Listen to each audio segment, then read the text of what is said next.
I have the pleasure of introducing Karen Dawson. She's this morning's keynote, which is sponsored by Brookfield Residential, so thank you, Brookfield.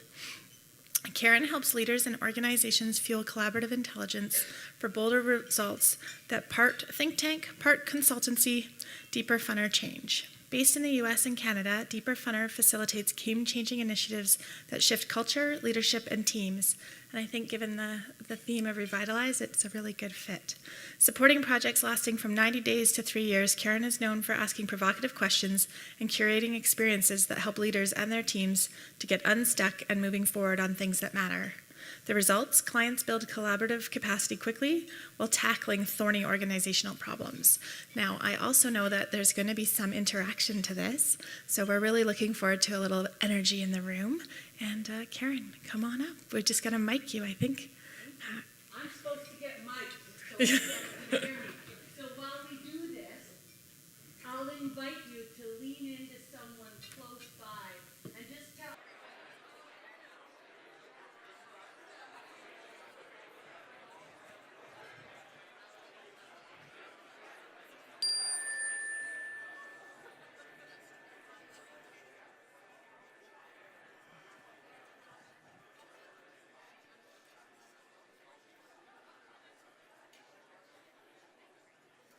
Nice work. I feel a little bit like Madonna without the outfits or the moves. A word about the chime. I taught flying in the military for 7 years, and at one point in my career, I worked with young offenders, mostly out in the bush. And when I needed people's attention, I used to either whistle or just yell, "Shut up." And I've been given lots of feedback that that's not only unprofessional, it's disrespectful. And a client recommended to me a few years ago I should start using a chime. My response was, not only do I not own a chime, I don't hang out with people that own chimes. And I've started experimenting with it. And what it means when you hear it is you have about 20 seconds to wrap up the conversation that you're in the middle of. And whoever is speaking when the chime goes is the last person to speak. So I'll use it today because you'll notice as we step into the morning together, you'll be having conversations, and then I'll be calling you back with the chime. So that's what this thing is about. For those of you who are severely allergic to chimes, I apologize.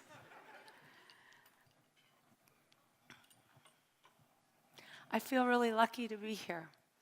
And as we step into this time together, we are going to spend some time deliberately connecting with each other. If we're going to co-create solutions to messy problems, we've got to be connected with the people with whom we're trying to move forward more effectively. So feel free to have your coffee or your juice or your water in hand. You could even have your eggs, like if you're a really good balancer. And I'll invite you to stand back to back with someone in the room. So if I was Kendra's partner, I would simply be standing back to back with her. And you don't have to touch, like you can if you want to, but you don't have to. So Kendra, just be a show model here for a moment. So just get a little bit of space so you can stand back to back with someone. Ready? Coffee if you want. Find someone with whom you can stand back to back.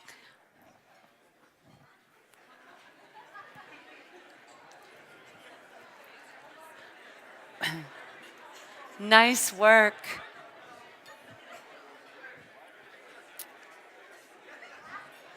When I say face to face, you safely and quickly turn face to face. Face to face. Nice. Back to back. Oh yeah. Face to face.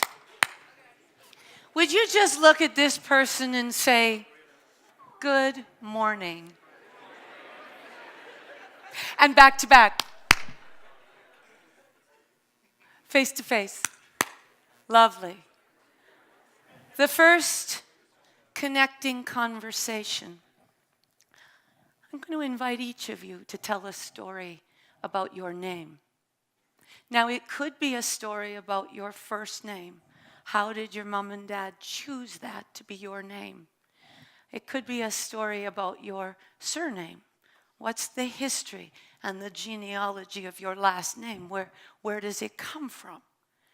It could be a story about a nickname that you earned as a kid, that you either loved or despised, and the story of how that nickname came to be yours. Now, it's a 1-minute story, and you'll hear the chime in a minute, which is the signal that it's time to switch to the other person. And the person between the two of you who decides who tells their story first is the person that's got the most jewelry on your hands, including watches. You get to be the boss of who tells their story first.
Time to switch if you haven't already.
Nice work.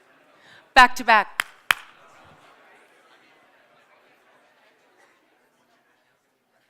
When I say change, safely and as quickly as you can, get back to back with someone different. Change.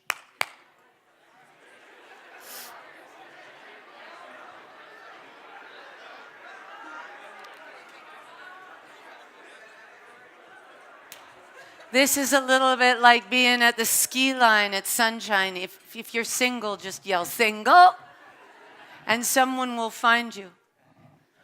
Or they'll adopt you into a duo, and then you just have to make your conversation speedier, yeah? Face to face. And back to back. Nice, face to face. Just look at this person and say, I'm so glad you came to this conference. And back to back. Face to face. Lovely. The next connecting conversation. It's another 1-minute story. We call this an ecoduction, which is a made-up word from ecology and introduction. I'll invite you to tell a 1-minute story about the land from which you come. When you were little and your caregivers told you to go play outside, what was that for you? What was the ground like under your feet? What were the smells? What were the sounds? What did you see? And you're going to paint as vivid a picture as you can. Who did you play with? What did you play? When you were tiny, what did it mean for you to be out in your land? And the person between the two of you who's going to be the boss of who tells their 1-minute story first is the person born farthest away from where we are right now in this beautiful land. You decide who goes first.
Switch if you haven't already.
Nice work.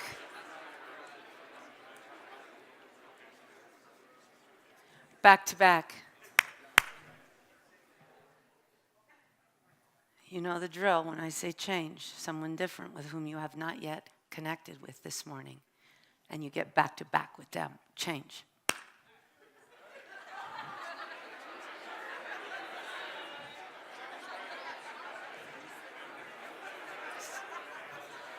And face to face. Yell single if you need somebody. Connor needs somebody. Oh, I see. There you go. Perfect.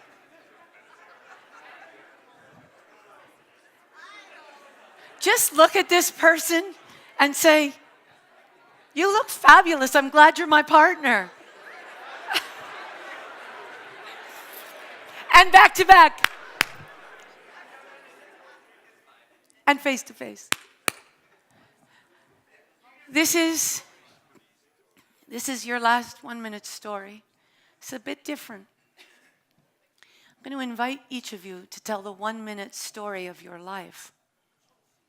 And the only rule is that the last sentence of your story has to be, "And that's why I'm at this conference." The story of your life in a minute that ends with the sentence, "And that's why I'm at this conference." Now, the person between the two of you who decides who will tell their story first, and I'll give you a chime at 55 seconds so you can just land that last sentence, is the person between the two of you who looks most like me. You decide who tells the story first.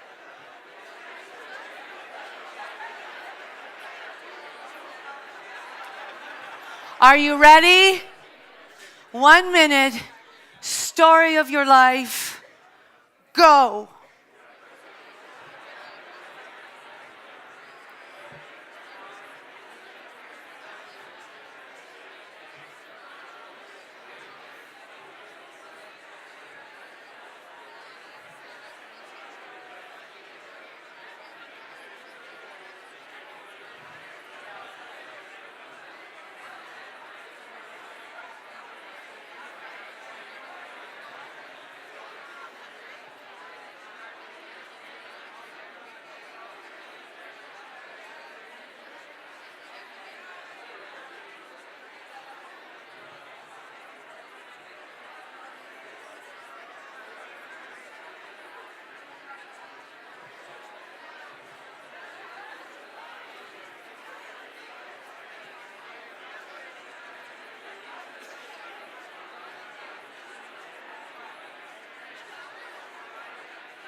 And that's why I'm at this conference.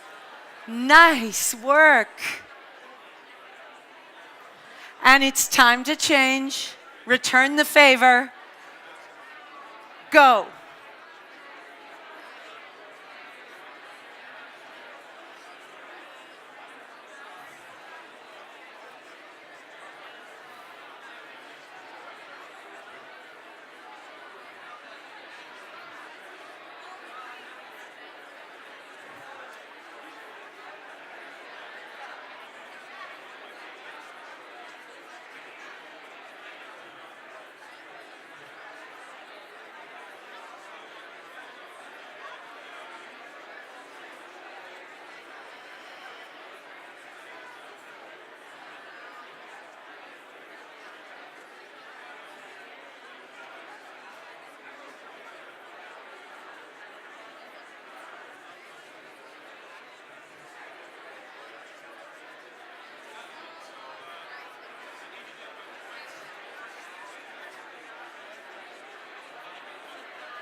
And that's why I came to this conference.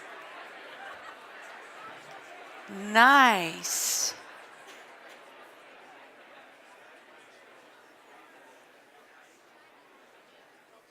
Beautiful work. I'll just invite the two of you to lean into each other and check in. What have you noticed in the room in the last 8.5 minutes? What have you noticed, just the two of you?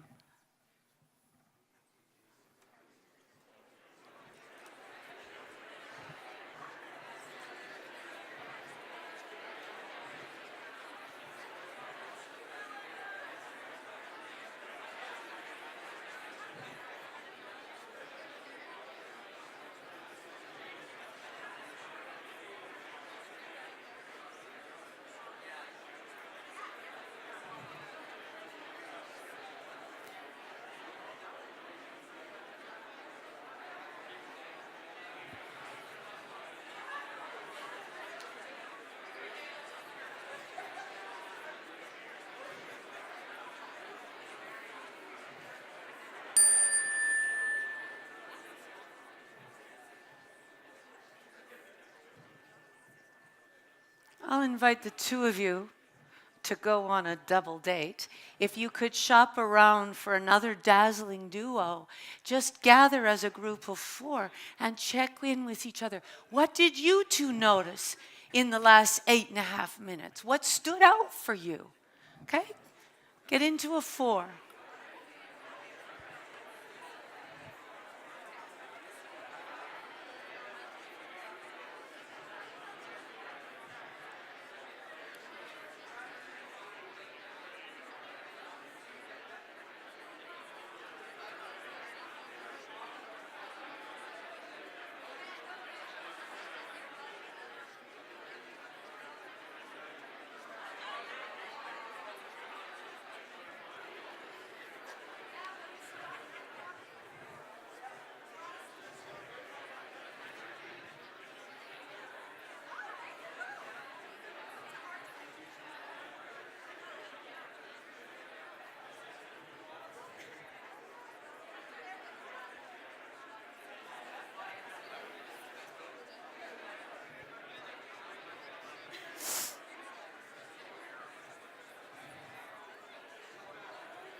One more question.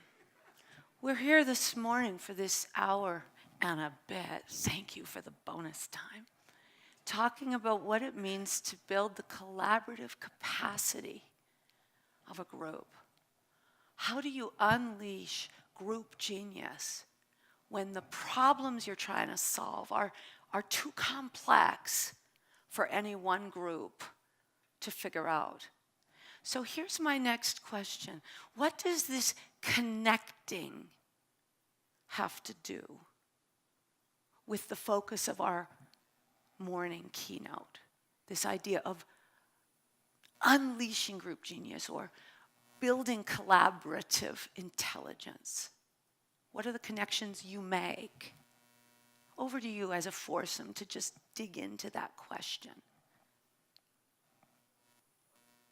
Why is connecting so important?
We'll just all say simultaneously on the count of three to everyone in the room, thank you for your wise words. 1, 2, 3.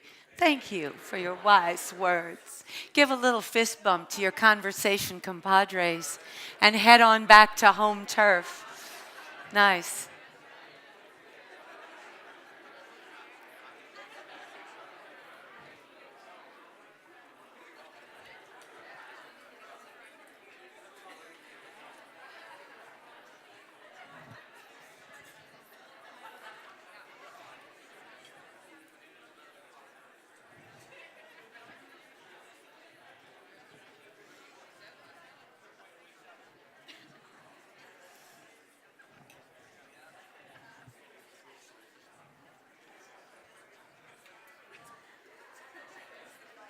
Lovely.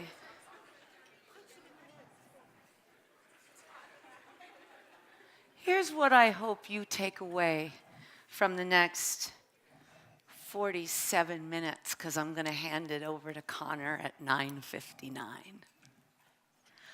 I hope you take away some fresh insight into what the best of the best do when they are deliberately creating, cooking up group genius and collaborative smarts.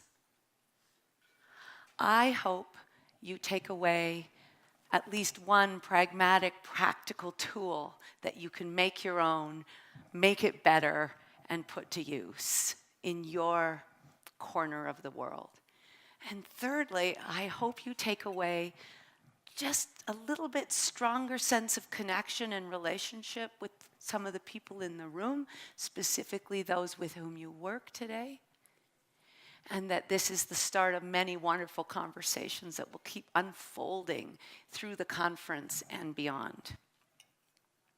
How are we going to get there? It's a little combination of lecturette and then some real work on your real stuff. You're just going to make sure you stay well-resourced. If you need to get up and stretch or get more water, get more coffee, you're just going to do that. I'm not a mind reader, so if I'm doing something that's just driving you nuts, I would hope you would just come and let me know. I think that's all I need to tell you about. So just lean in at your table for a quick whisper check-in with the people close by. How is this feeling so far? Is this what she expected? How much is Mary Jane paying her? It better get better. Just lean in and just check, how's this going so far for you at your tables?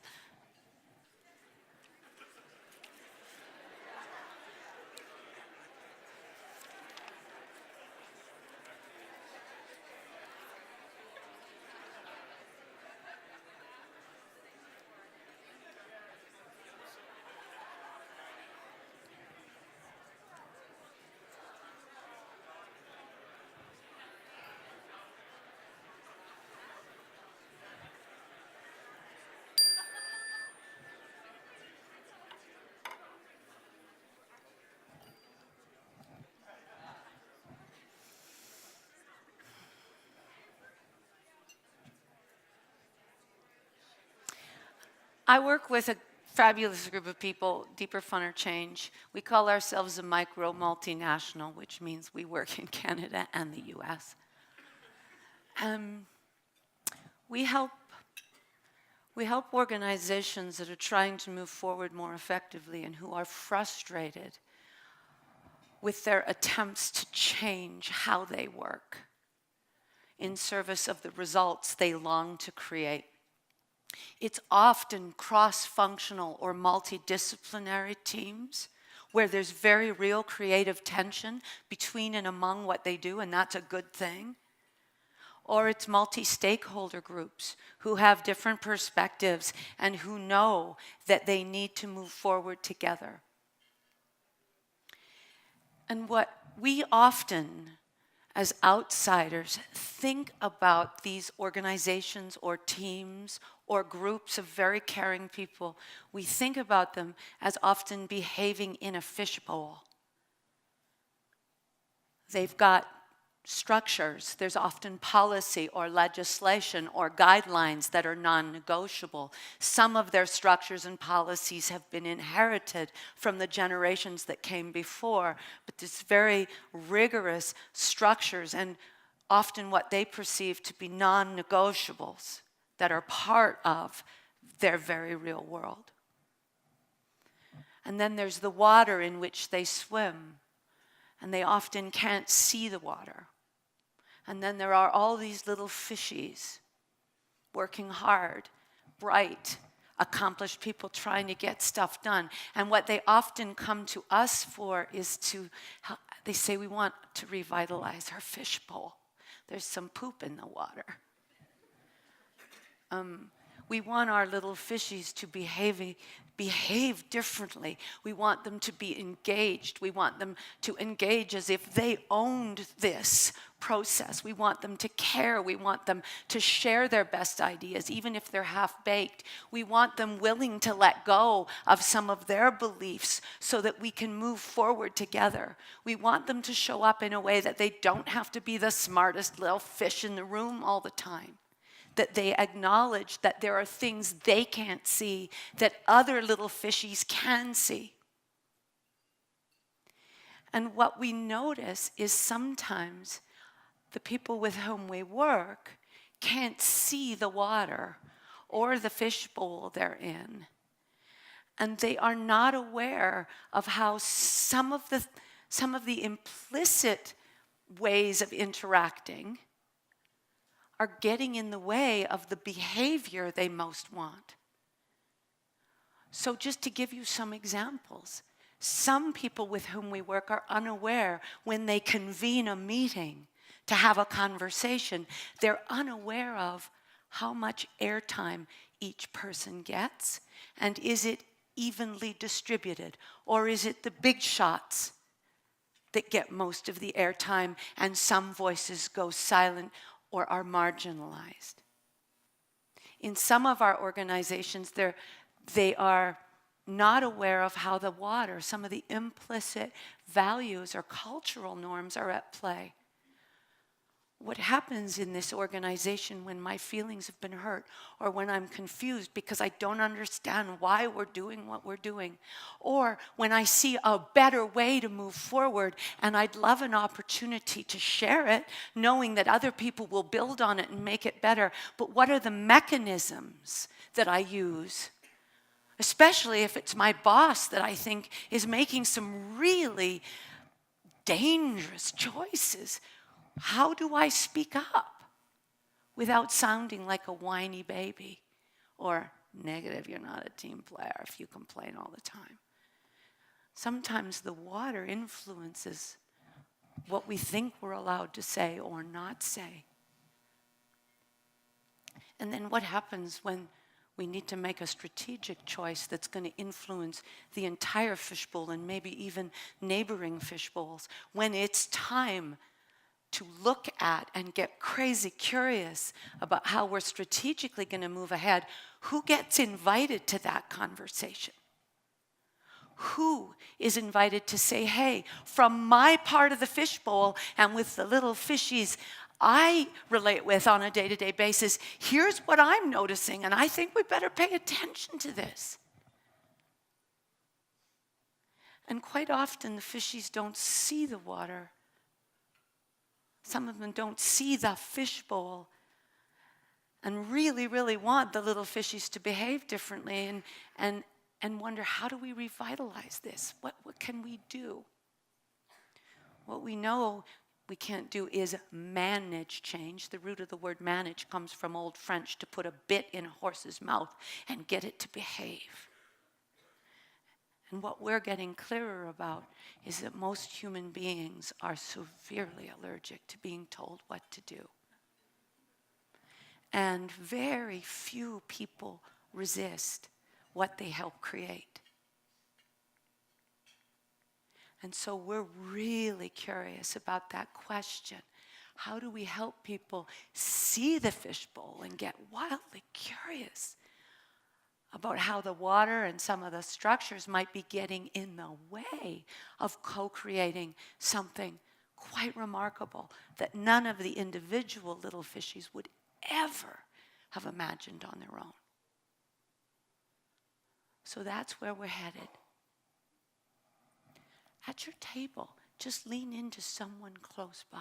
This is a quick pair share. What does what I just said have you thinking about when you think about your fishbowl? And I know some of you are here with your fellow little fishies. You might even be sitting with them. Oh, let's talk about our fishbowl. And some of you might be here solo. But just lean into someone and check in. What does this all have you thinking about, this fishbowl business? 2 minutes. It's just a quickie, okay? Pair share.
Something that's important for me just to name, and I might be making hamburger out of sacred cows here, is that for decades people have sent their little fishies away to a conference or to executive education at U of A or to Harvard if you're a real big shot.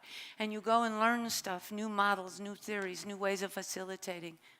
And then you're expected to come back to your home fishbowl and work magic. And this doesn't work so well.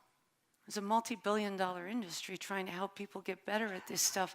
And people are severely disappointed in the results they're getting. First of all, the little fishies in your fishbowl weren't there. They don't know the fancy vocabulary or the new models or techniques, and you look like a workshop geek. Secondly, they've been doing your work while you're gone, and you've been eating room service breakfast and smoked honey bacon. And the water hasn't changed.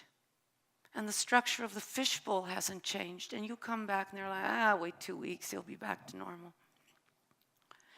And what we're getting clearer about is if we really want to revitalize our respective fishbowls, we need to evolve the little individual fishies and help them learn new habits and ways of being while we filter the water and get some of the poop out of it and help them swim in patterns and relate in ways that are healthier and that up the likelihood that every voice will be heard and that we will integrate perspectives and that we'll come up with some crazy cool solution that none of us would have come up with.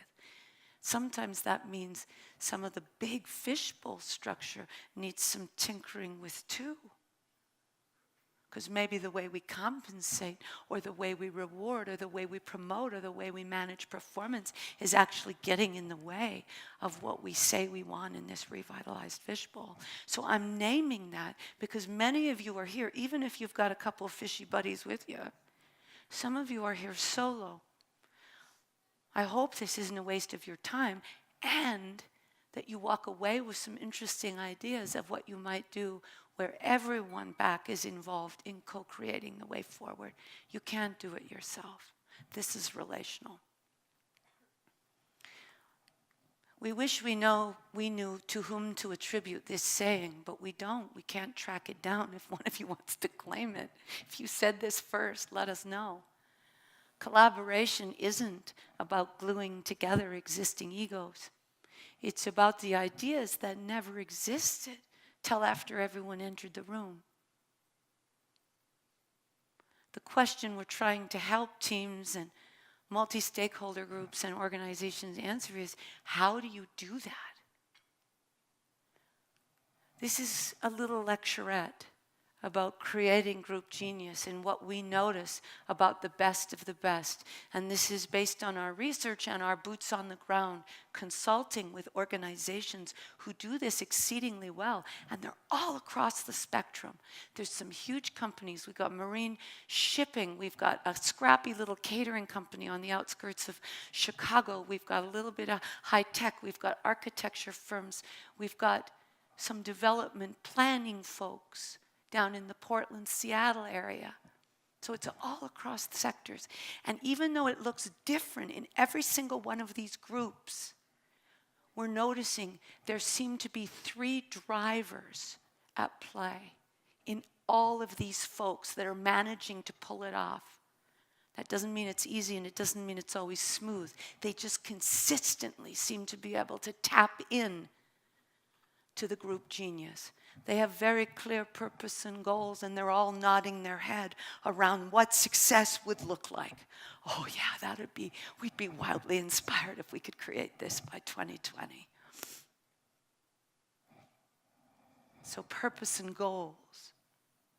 We all agree about that, what success would feel like and look like. Then we're always learning. There is a mindset.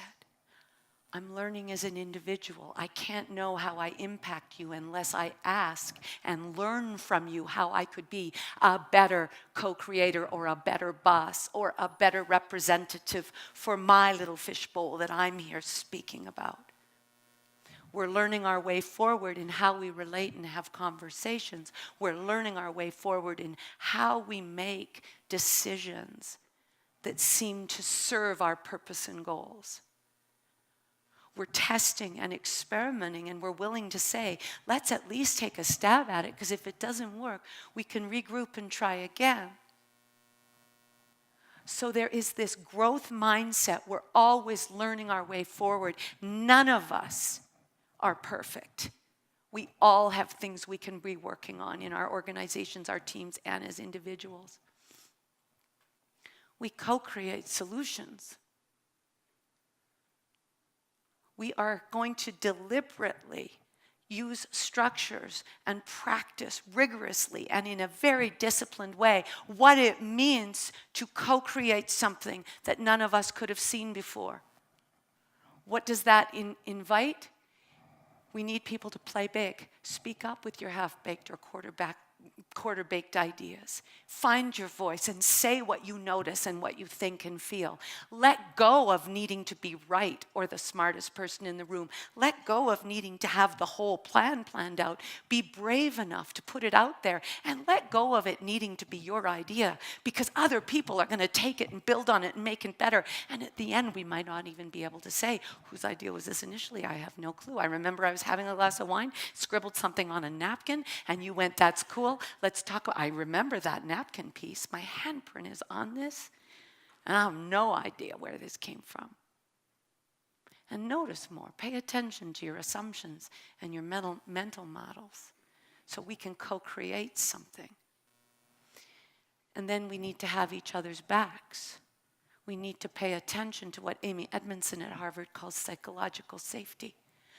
I can't ask you for feedback around what I could be doing better if I don't feel safe. I can't share my half-baked idea in a group of wily veterans who have been around the planning industry since before I was born. I can't share it unless I feel like you're not going to roll your eyeballs at me or make fun.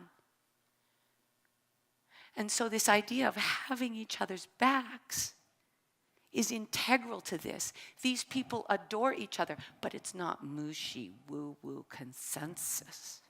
That is the antithesis to unleashing collaborative smarts. And one of our clients says the motto here is, we all get a say, we don't all get our way. There will always be tension. And so this we have each other's backs means if I'm confused or lost, or if I experience huge tension around something you just said or did, I will be the first to tell you. And I will never talk about you behind your back, ever. I will come and check it out so I can learn, because you're probably oblivious to the tension you created. So these organizations are fierce and compassionate and tough in service of what they're trying to create together. Well, that was quite a lecturette, bordering on lecture. These three drivers amplify each other. They're artificial if you pull them apart. You can start anywhere and go everywhere. Today in our work, we're going to start at this we co-create solutions, and you're going to notice all the drivers at play in the work we're about to do together. Before we dive in, though, lean back into your pair share buddy and just do a quick whisper check-in. What do you think about all this when you think about your fishbowl? Okay? Just quick pair share.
The reason for this slide is twofold.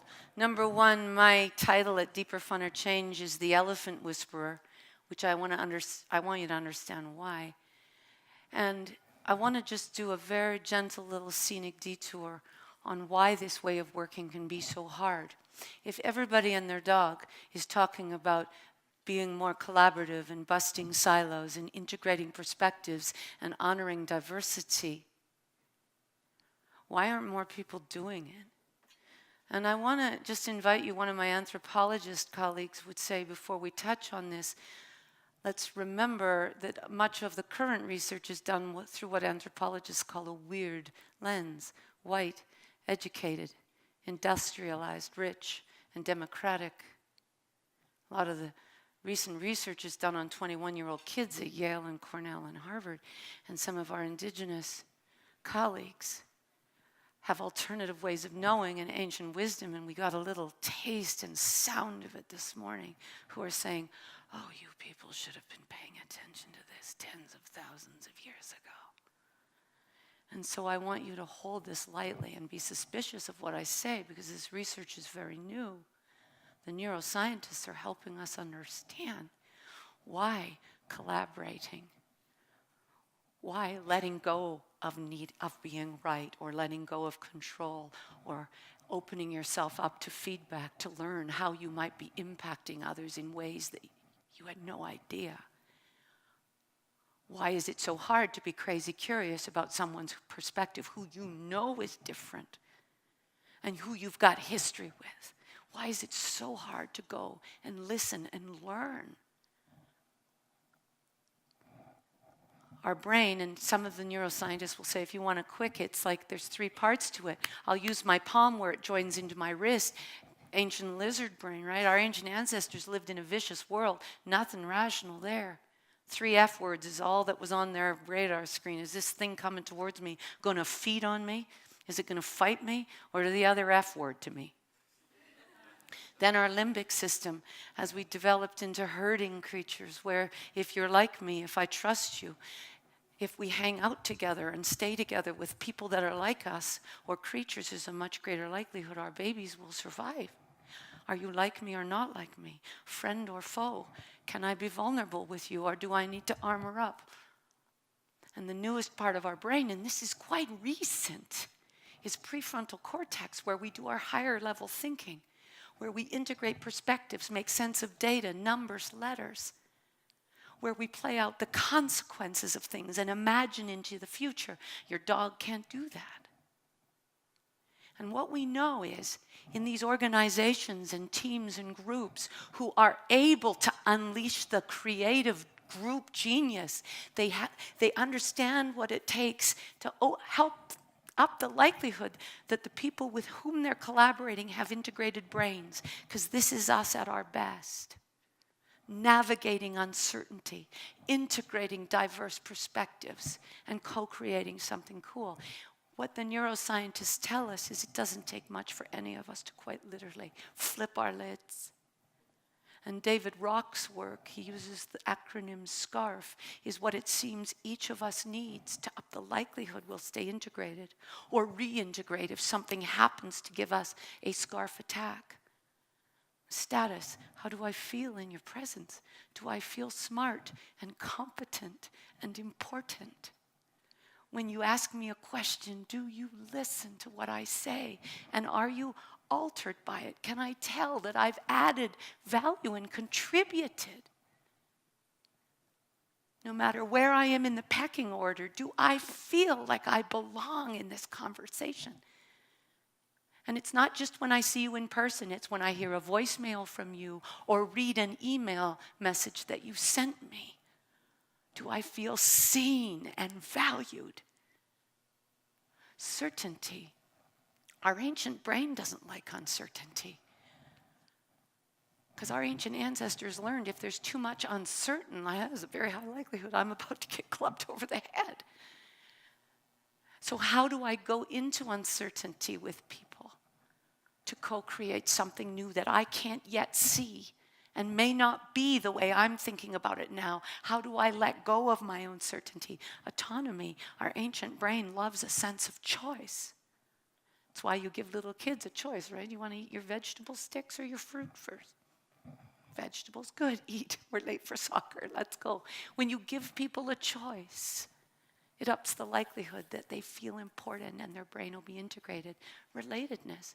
We know diversity is important, and yet our ancient brain learned if you're different than me, different gender, different generation, different skin color, if you smell different, our ancient ancestors had a very finely tuned sense of smell. Different educational credentials. If you're different than me, there's a very high likelihood I can't trust you. So this is why we tell stories of names and where did you grow up and what's your life. The more I know about you, the less I see the differences.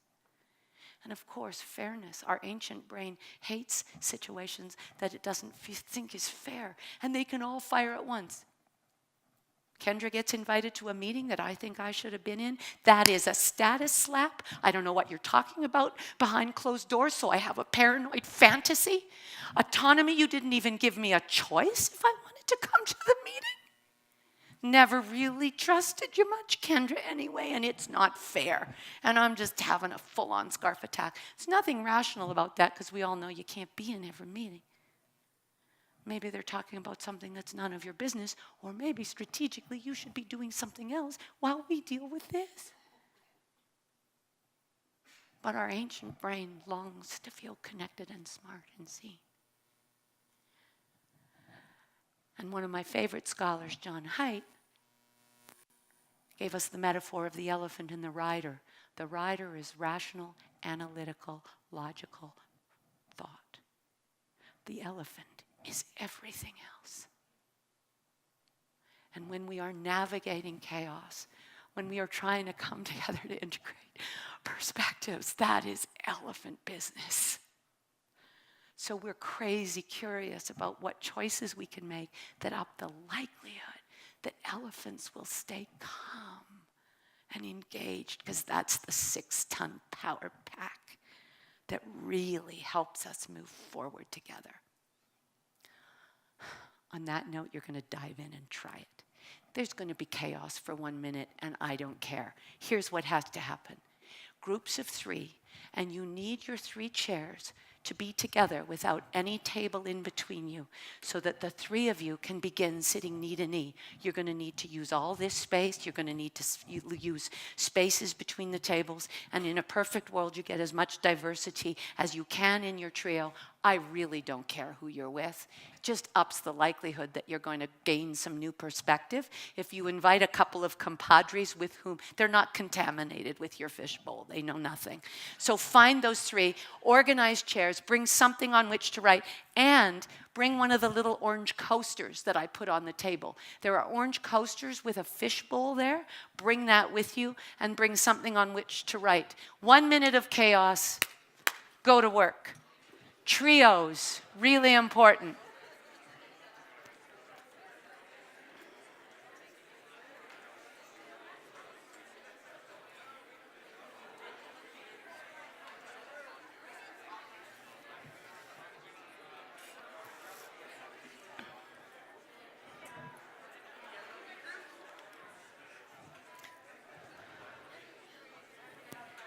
Ideally, you can sit knee to knee. Don't have to touch knees, and the closer you are, the better.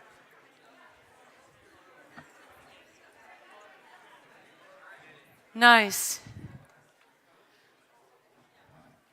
The instructions on your coaster are the ideal timing, and I'm going to tighten it up because I promised Connor that he gets to go at 9:59. So you're going to notice that I'm speeding Troika Consulting up a little bit. The instructions on your card are so you can take it away and give it a whirl. You're noticing we're playing with structure here in a way that ups the likelihood that we're going to learn at the intersection of those 3 circles. I'm going to give you 1 minute to think about a worthy yet elusive challenge in your fishbowl that has your attention. What is the essence of the challenge in a couple of sentences? What do these two consultants really need to know about it in order to help you? What have you tried already or thought about? And what kind of help do you need from them that if you got it would help you figure out possible next steps? 1 minute for you just to frame, think about your challenge, something you're really grappling with right now. Just in silence, just think about it. What's your challenge?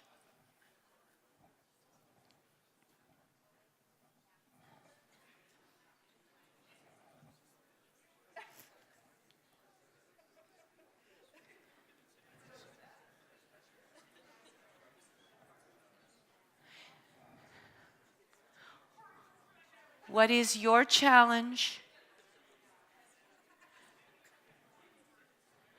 Here's how the structure works. And I'm going to be facilitating this crisply. This is laser focused. One of you will be the first client, and you're going to get 90 seconds uninterrupted to articulate the essence of the challenge, what you think these two really need to know about it in order to help, what you've thought about already, and the kind of help you need. They then get a quick 1 minute to ask clarifying questions. You used an acronym. I don't know what that means. You said it's been going on for a long time, like how long is long? Don't ask clarifying questions like, why'd you let it get so bad, you idiot? Okay, that's not helpful. Just, what did you not understand that you need to? Then, and this is the most important part for me, the client, I'm using you as my show model, physically turns your chair around. Turn your chair so that your back is to your consultants. And the two consultants slide in right behind your shoulders. This is named after the Russian 3-horse carriages. And they sit knee to knee behind the consultant. If you need hearing aids because this room gets too loud, the client can put cups up to his ears, instant hearing aids. The two consultants get a couple of minutes to talk with each other. Their job is to respectfully provoke. What do they see that he thinks, what do they see that he might not see? If they were in his shoes, what questions might they be asking based on their wisdom? But they're not talking to him, they're talking to each other. They're leaning in. At the end of a couple of minutes, you're going to spin your chair around again, and you get 45 seconds to tell them what value you took away from what you heard. The person in your group who's the first client is the person whose birthday is coming up next. Get ready to frame your challenge. It's uninterrupted. 90 seconds. Figure out who it is. Ooh. And client, frame your challenge. 90 seconds.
One minute Consultants for clarifying questions. What do you need to understand to help?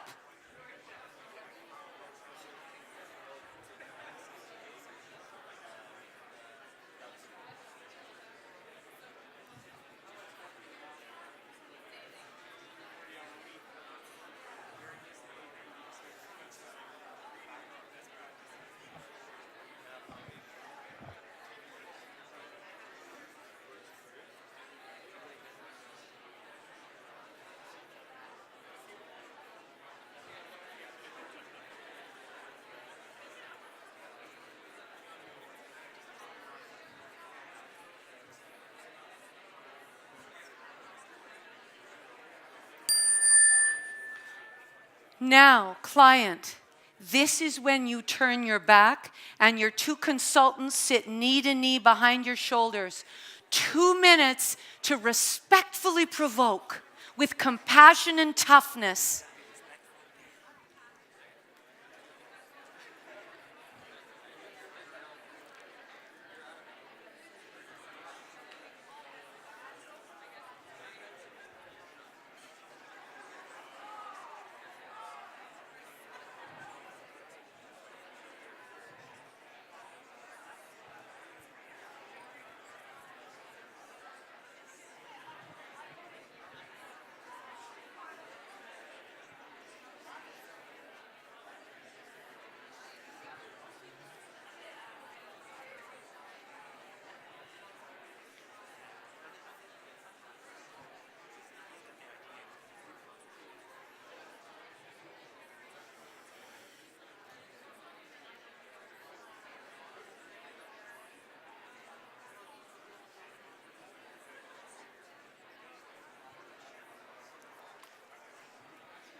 Client, please turn around, and this is all about you for the next 45 seconds. What value did you take away from what you just heard?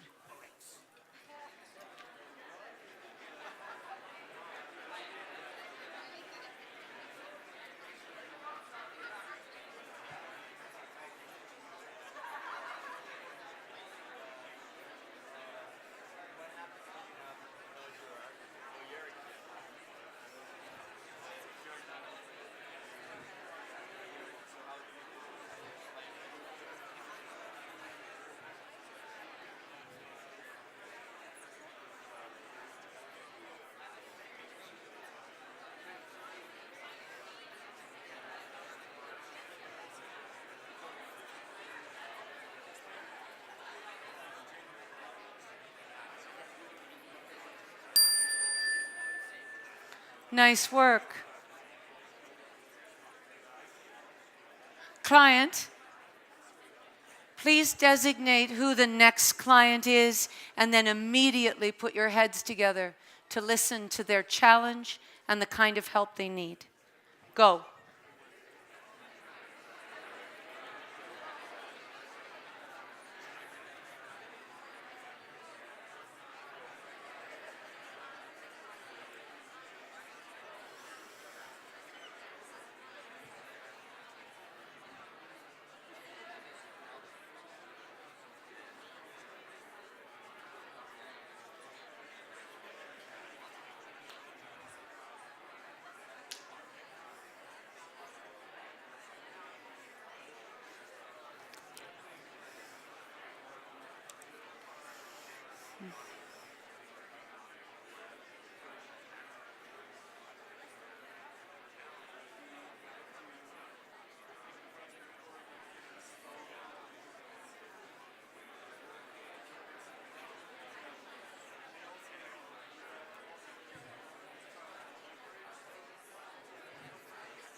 Consultants? Clarifying questions. I'm going to remind you that first minute and a half is for the client to talk about their issue. If they quit talking, you let them marinate in their challenge. Our deepest and clearest thinking about any challenge always comes after the silence, so you let them sit in it. Okay, now consultants, fairly quick, clarifying questions. What do you need to understand in order to serve them well? Over to you for just 45 seconds.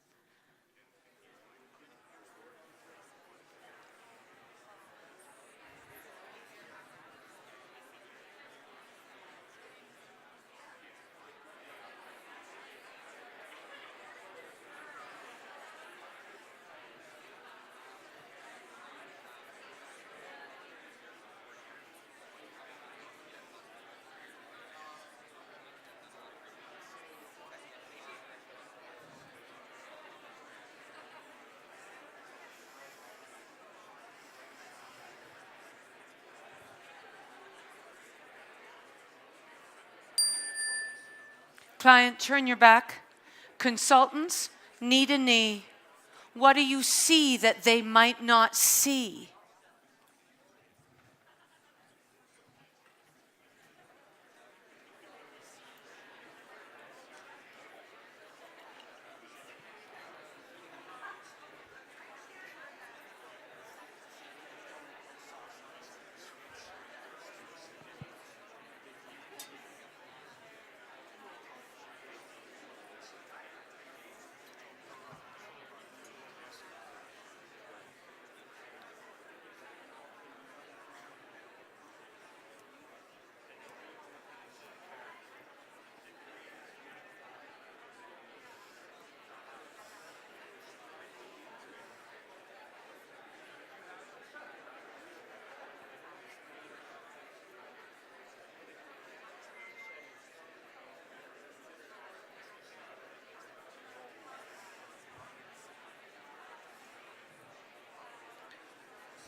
Talking to each other, not the client.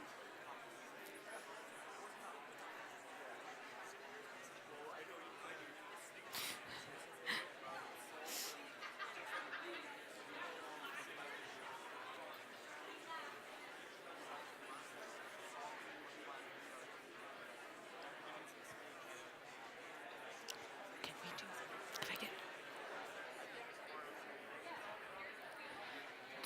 Is it going to be okay with Connor if I take 4 extra minutes?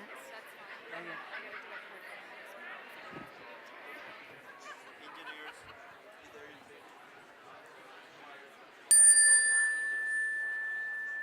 yeah. Nice. Client, 45 seconds. Only you that talks. What was most valuable for you about that experience?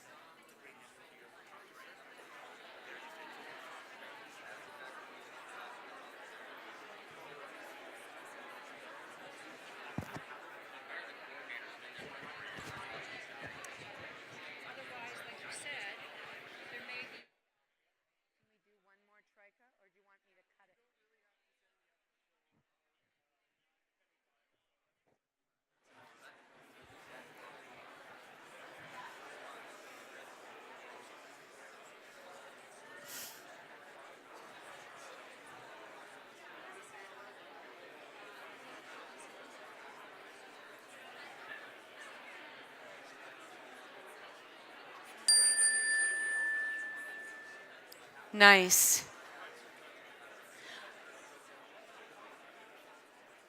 I just had a check-in with Connor. We can finish the last troika, and this is going to be a lightning round. Client, laser focused, 1 minute. Final client, frame your challenge. Go.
Consultants, 30 seconds, clarifying questions, go.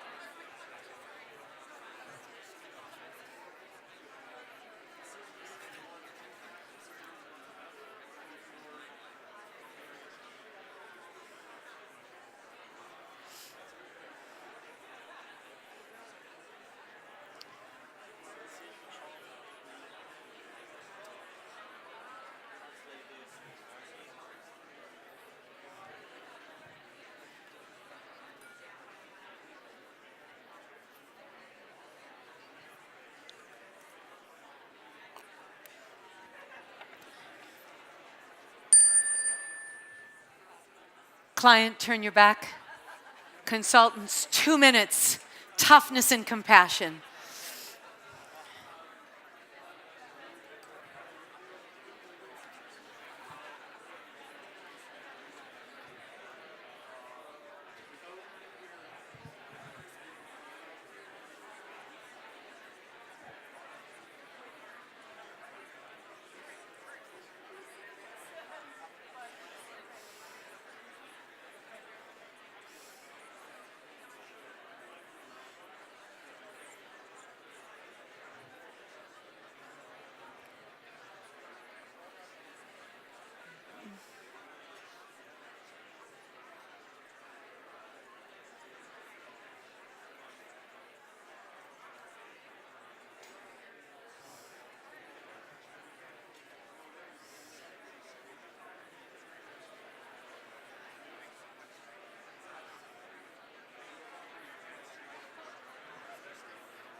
Client, just tell them what was valuable from listening in.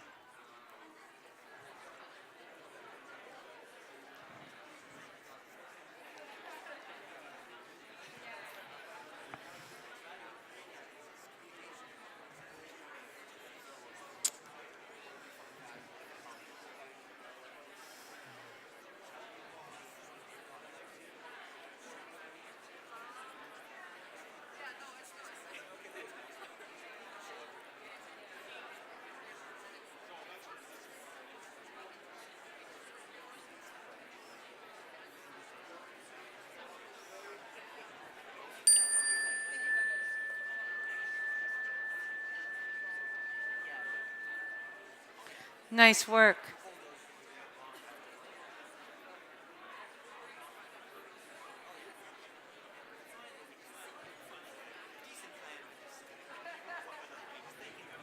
And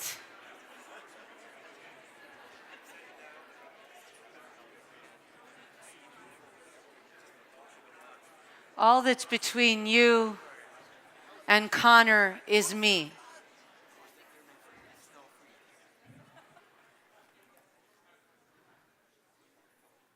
That particular activity sits at the intersection of, we're always learning, we co-create solutions, and we have each other's backs. It's just a little taste of how we can up the likelihood that little fishies will behave differently with each other. I just feel so lucky that I was here. I feel extra lucky that Connor gave me 5 extra minutes. I hope these conversations continue. And I would just wish you a beautiful conference in this amazing place. Thank you.